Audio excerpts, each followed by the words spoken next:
Pinagbabaril ng mga hindi pa nakikilalang suspek ang isang empleyado ng munisipyo sa Calasiao, Pangasinan. Patay ang biktima.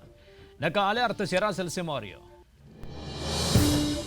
Tama ng bala ng baril sa ilang bahagi ng katawan ng tumapos sa buhay ng 42 anyo sa job order employee ng munisipyo na si Edu Gabriana matapos pagbabarilin sa ambunaw ng Sangaan Road, Calasiao, Pangasinan. Ayon sa investigasyon ng pulisya, habang pauwi, inabangan ng dalawang hindi patukoy na suspek ang biktima na nakasakay sa motorsiklo. Tinitignan po natin kung ano yung mga posibleng motibo, kaya kumukuha pa tayo mga information.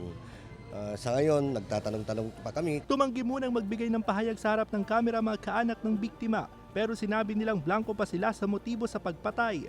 Wala raw nababanggit na kaaway ang biktima. Pahirapan ngayon ng pulisya sa pagtugis sa mga suspect dahil hindi patukoy ang kanilang pagkakakilanlan. Nangangalap ngayon ang pulisya ng mga CCTV footages na makatutulong sa kanilang investigasyon. Na-recover sa crime scene ang isang bala ng caliber 45 na baril, 2 tingga at magazine. Sa text message na ipinadala ng lokal na pamahalaan, kinundinan nila ang nangyaring pagpatay sa kanilang empleyado.